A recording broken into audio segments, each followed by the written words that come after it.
They built the labels themselves. They signed the artists, ran the sessions, pressed the records, built the distribution, and created some of the most important music in American history.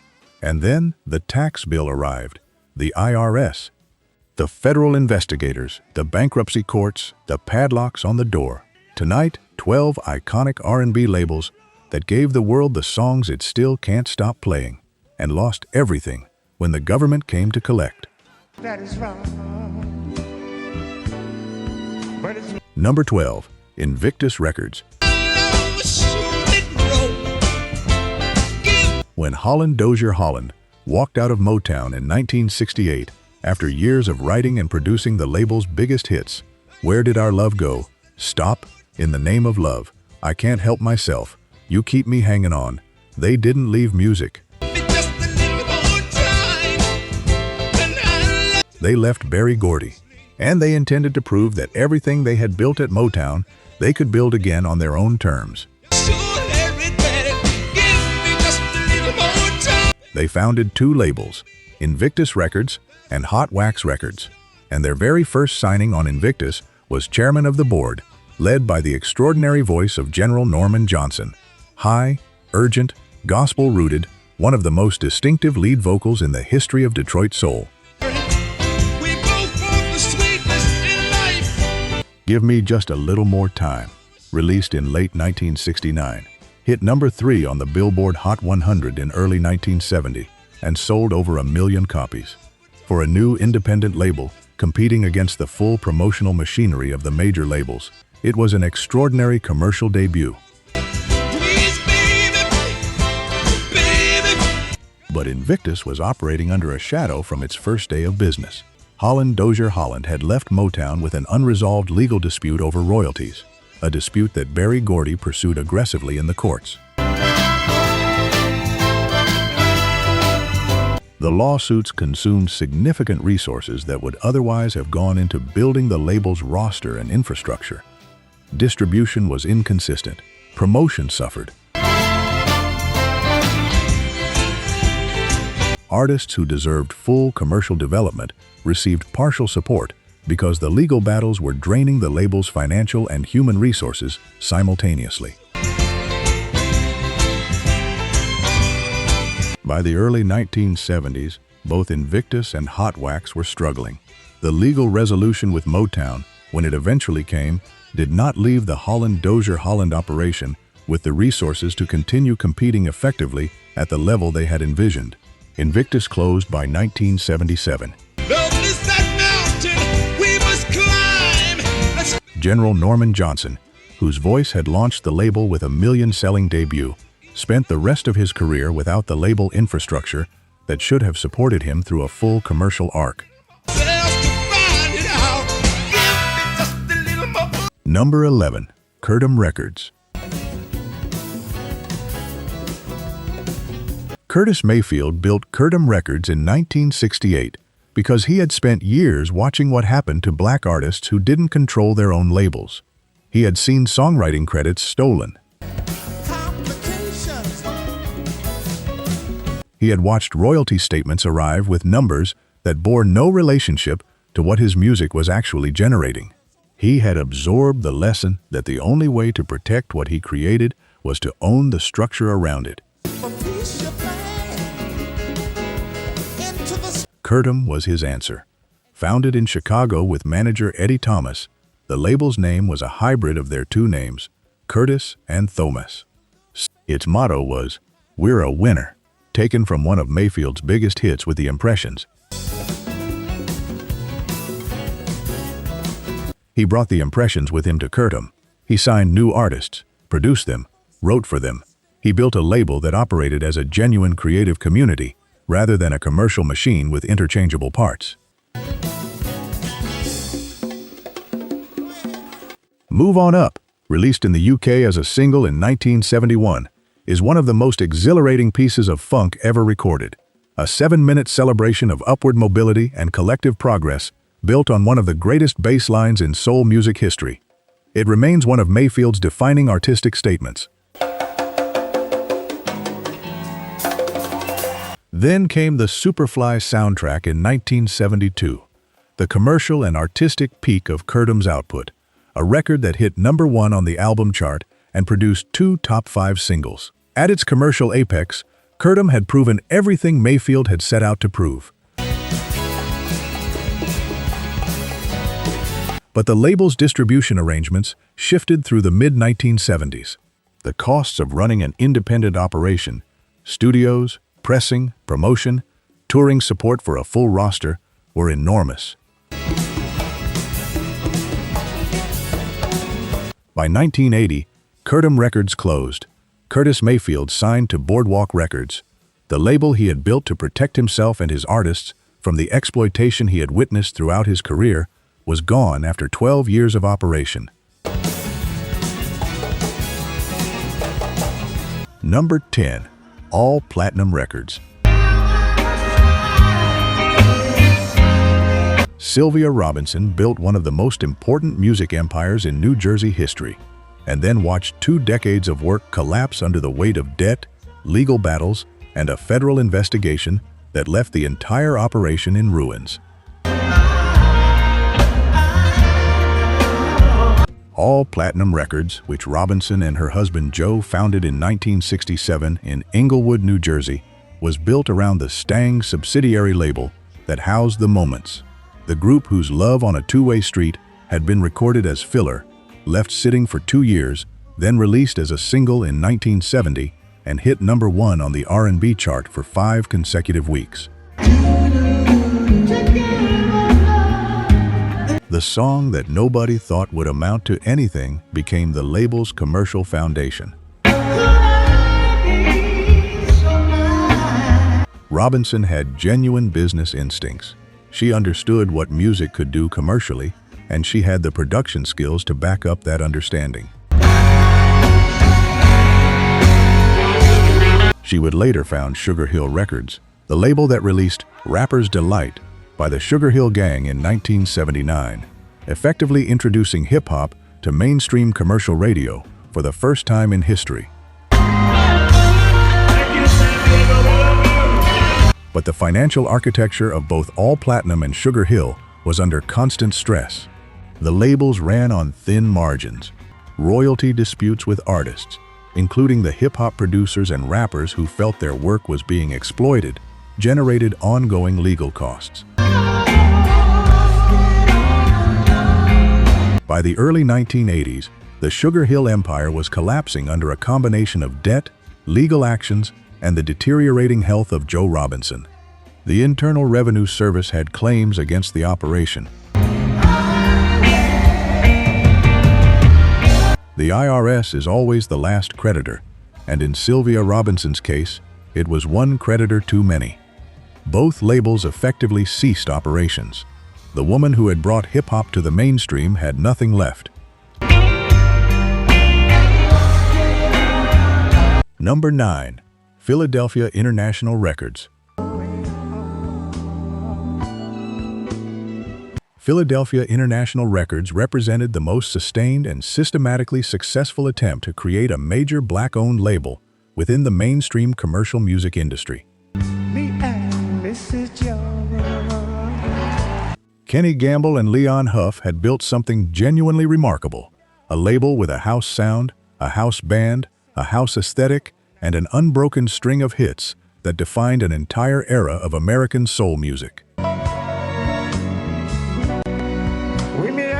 Me and Mrs. Jones, produced by Gamble and Huff with Carrie Gilbert, hit #1 on the Hot 100 in December 1972. It was a song about an extramarital affair treated not as scandal, but as aching emotional truth, delivered by Billy Paul with a vocal performance of complete conviction.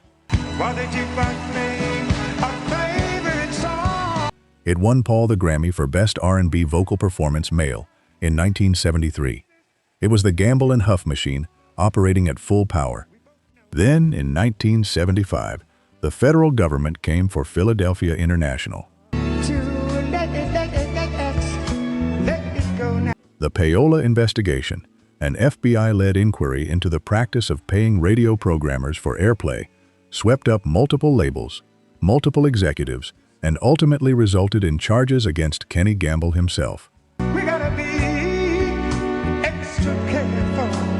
Gamble was fined. The charges against Leon Huff were dropped, but the investigation and its aftermath damaged the label's relationships with both the broadcasting industry and its major label distribution partner, CBS, at the exact moment when the commercial landscape for Philadelphia soul was already shifting. The disco backlash of the late 1970s, the withdrawal of Teddy Pendergrass after his 1982 car accident left him paralyzed, and the compounding effects of the earlier federal investigation combined to reduce Philadelphia International from the dominant force in Black American music to an increasingly marginal operation. We both know that it's wrong. The label that had produced Me and Mrs. Jones and Two Sop and Ain't No Stoppin' Us Now became mostly defunct by 1987 and formally ceased operations in 2001. Number 8. Brunswick Records.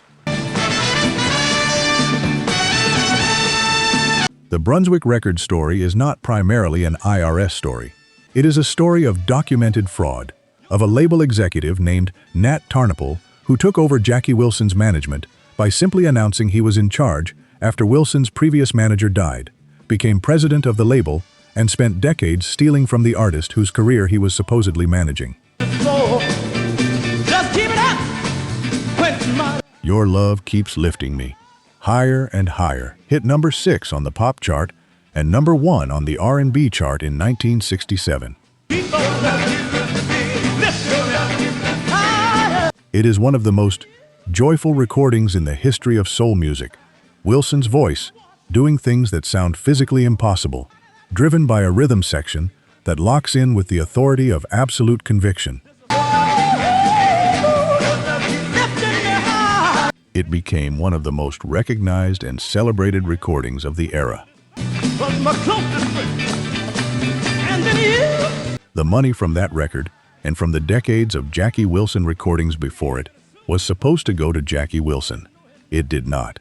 Tarnopol placed his own songs on the B-sides of Wilson's releases, collecting royalties on every sale. He was eventually federally indicted on charges of mail fraud and tax evasion, alongside 18 other Brunswick executives in 1975. The court determined he owed Wilson at least $1 million in unpaid royalties. The conviction was eventually overturned on appeal. The money was never fully recovered. When Wilson collapsed on stage in 1975 and fell into a coma, Brunswick told his health insurance provider he had earned nothing from the label that year, a lie that left his medical bills unpaid and him dependent on public funds for the 9 years until his death in 1984. The label that had taken his money also, when he needed it most, denied that he had ever earned any. If you're locked into this one, most people scrolling past these songs have no idea what it took to make them. We digs that history back up, one record at a time. The subscribe button costs nothing, and it means you won't miss the next one. Number 7. King Records. Sid Nathan founded King Records in Cincinnati in 1943 and ran it for the better part of 3 decades as a document of his own personality, which is to say, chaotically, aggressively, and with a complete disregard for the artists whose music made the label viable. Nathan was known for his unwillingness to spend money on promotion, his willingness to fight anyone who challenged him, and his specific genius for recognizing commercial talent before anyone else did. James Brown arrived at King in 1956 and spent the better part of a decade in a contract that gave the label ownership of his master recordings and paid him modest royalties. The Live at the Apollo recording in 1962, which Brown famously paid for himself because Nathan refused to record it and then had to fight Nathan to release, sold over 1 million copies and is now considered one of the most important albums in the history of black music. Nathan had tried to kill it. I Got You, I Feel Good, recorded for King in 1965, hit number 3 on the pop chart and became one of the most recognized recordings in the world. The licensing revenue from that one recording has generated millions for 5 decades. For most of that revenue's history, King Records and its subsequent corporate owners received the lion's share. When Nathan died in 1968, King Records was sold to Starday Records, then went through a series of corporate owners, and the master recordings were eventually absorbed into larger catalog collections.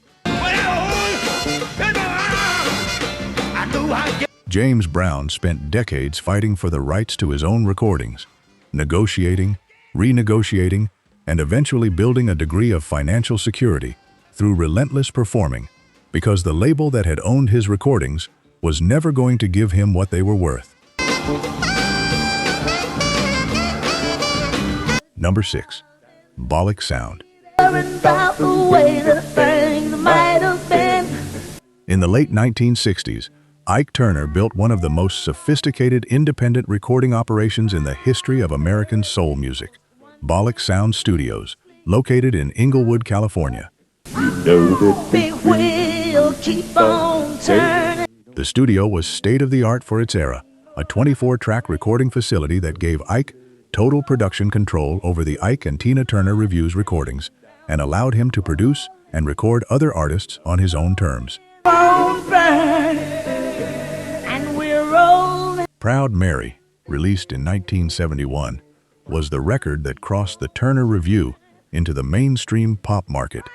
The iconic slow then fast structure, "We never do nothing nice and easy, we always do it nice and rough," was Ike's arrangement. It hit number 4 on the pop chart and number 1 on the R&B chart.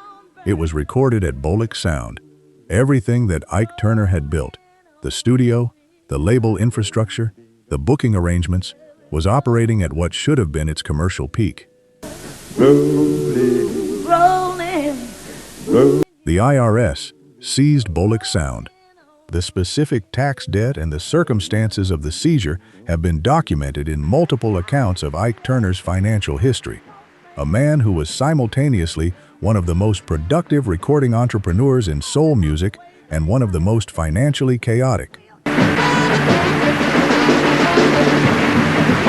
The studio that had recorded Proud Mary and dozens of other significant recordings was taken by federal tax authorities. Tina Turner left in July 1976 with 36 cents and a mobile gas card. Ike Turner had his studio seized by the IRS. Both outcomes reflect the same fundamental reality: a music operation built on extracted labor, extracted creativity, and financial management that could not sustain itself once the external pressure of federal tax authorities was applied. The studio is gone. The records remain.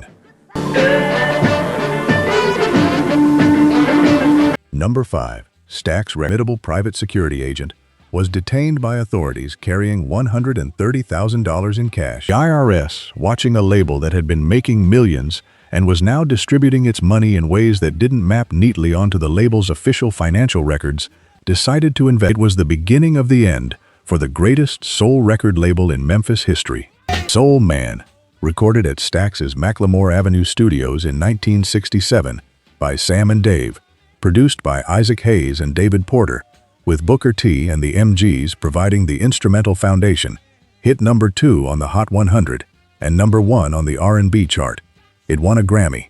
It became one of the most immediately recognizable recordings in the history of American soul music.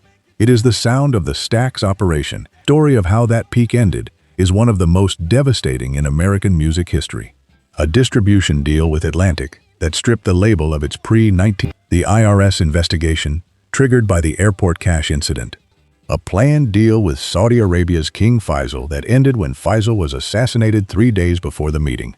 Jim Stewart mortgaging his house to keep the label alive. None of it was filed for involuntary bankruptcy on December 19, 1975. The building was seized. The master tapes were taken by the bank. Jim Stewart lost his home. Al Bell, who had poured his entire professional life into Stax, lost the label that gave the world Otis Redding, Isaac Hayes, Sam and Dave, and the Staple Singers, was shuttered by a federal judge in January 1976. The old building was eventually sold to a church for $10. Number 4. Cameo Parkway Records. Cameo Parkway Records was one of the most commercially successful independent labels in American popular music history for a brief, extraordinarily productive window in the early 1960s. Come on, baby!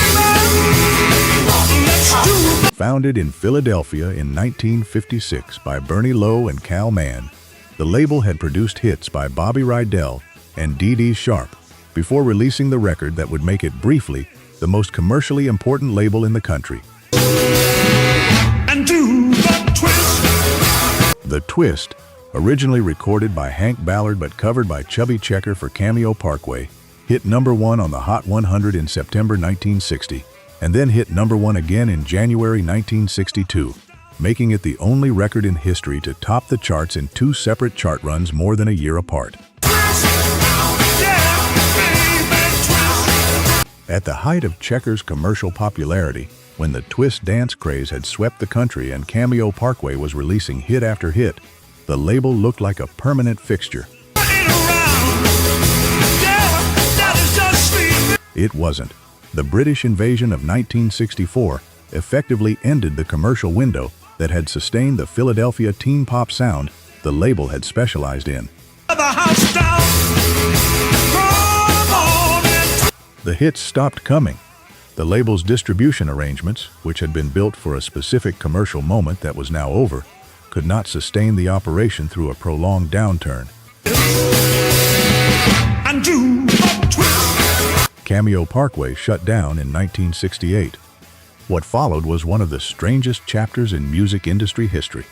The label's catalog was acquired, frozen, kept largely out of commerce for decades, and became the subject of complex legal and financial disputes that kept its most important recordings unavailable to the public. Alan Klein eventually acquired the catalog, the music that had defined an era of American popular culture. One of the most commercially productive catalogs in the history of Philadelphia music was locked away by financial maneuvering for most of the following 3 decades. Number 3. Sugar Hill Records. And my friends are gonna try to move your feet. You see, I am... Rapper's Delight is the record that introduced hip-hop to mainstream America. Released by the Sugar Hill Gang in October 1979 on Sylvia Robinson's Sugar Hill Records, it hit number 36 on the Hot 100 and number 4 on the R&B chart, making it, at the time, the longest single ever to chart on the Hot 100, at approximately 14 minutes in its full version. Rock, you don't stop, rock the rhythm that'll make your body rock. The record was built on a sample of Cheek's Good Times, used without clearance, in the standard practice of the era before digital sampling had forced the music industry to develop a legal framework for such borrowings. Nile Rodgers and Bernard Edwards, who had recorded Good Times, initially heard Rapper's Delight on the radio and were reportedly furious. Legal negotiations followed. Tell you why.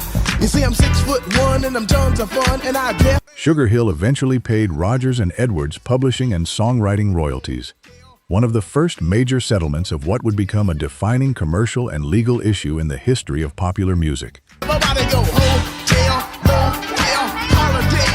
But Rapper's Delight was only the beginning of what Sugar Hill did. The label went on to release foundational hip-hop recordings, Grandmaster Flash and the Furious Five, Melle Mel, the sequence that defined the genre's first commercial era. And then the money ran out. The legal costs of ongoing disputes with artists who felt exploited, combined with the tax obligations of a business that had grown rapidly without the financial infrastructure to sustain that growth, combined with Joe Robinson's declining health, combined with the IRS's particular attention to a label that had generated enormous revenue with limited formal accounting, drove Sugar Hill into insolvency in the mid-1980s. The label that had launched hip-hop died under the weight of the financial chaos that it could not contain. Sylvia Robinson had built it once. She could not save it twice. Number 2. T-Neck Records. The Isley Brothers had learned the lesson of exploitation the hardest possible way. Shout, their first major hit, recorded for RCA in 1959, had earned them approximately $12,000 total, while generating millions for the label that owned the masters. They used that lesson to found their own label, T-Neck Records, named after their Teaneck, New Jersey base, and built one of the most strategically intelligent, artist-owned operations in the history of soul music. The first T-Neck era ended when the Isleys signed with Motown in the mid-1960s, but by 1969 they had reactivated T-Neck and begun building what would become the definitive artist-controlled black music label of the 1970s. That Lady, released in 1973, hit number 6 on the Hot 100 and number 1 on the R&B chart, a dense, guitar-driven funk record featuring the then 19-year-old Ernie Isley's extraordinary wah-wah guitar work, which established him as one of the most important guitarists in soul and funk history. T-Neck's commercial run through the mid-1970s, Fight the Power, Harvest for the World, For the Love of You, was one of the most consistent streaks of quality and chart success in the history of black-owned music. The label maintained artistic control and commercial independence in a way that almost no black-owned label had managed to sustain for so long. The financial pressure that eventually affected T-Neck came not from the IRS directly, but from the complex negotiations and CBS distribution arrangements that created cash flow challenges throughout the label's run. The Isleys eventually negotiated the label's formal transition to a larger corporate structure. Their legacy, artists who owned their masters, controlled their publishing, and built generational wealth from their music, stands as the counterexample to almost every other story on this list. Number 1. Sussex Records. In July 1975, agents from the Internal Revenue Service arrived at the offices of Sussex Records on Sunset Boulevard in Los Angeles. They did not come to negotiate. They padlocked the doors. The IRS had determined that Sussex owed $62,000 in unpaid state and federal taxes. $62,000, which is less than the cost of a mid-range automobile. And rather than accept a payment plan or engage in extended negotiation, the federal government locked the building and began the process of auctioning off the assets inside. In the offices behind those padlocked doors were the master tapes of some of the most important soul recordings of the early 1970s. Lean on Me had been recorded by Bill Withers at the record plant in Los Angeles in 1972. It hit number 1 on the Billboard Hot 100 and number 1 on the R&B chart simultaneously. It has been covered by hundreds of artists. It has been played at every kind of human gathering, funerals, weddings, political rallies, sporting events, graduation ceremonies, for 50 years. It may be the single most universally known soul recording of the decade. Ain't No Sunshine, recorded by Withers in 1971, had hit number 3 on the pop chart and won him a Grammy. Use Me, also 1972, hit number 2 on the pop chart. Three of the most celebrated recordings of the era, all recorded for Sussex Records, all in those offices on Sunset Boulevard, behind the padlock. Many of the Sussex master tapes were never recovered. They were auctioned, mishandled, lost in the chaos of a label being dismantled by federal agents who had no particular interest in the cultural value of what they were liquidating. Columbia Records eventually purchased Bill Withers' contract and some of his back catalog. He went on to record Lovely Day, Just the Two of Us, and other significant work. But the original masters of Lean On Me, one of the most important recordings in the history of American music, were lost because the label that owned them couldn't pay $62,000 in back taxes. The IRS padlocked the door, and a piece of the record vanished behind it.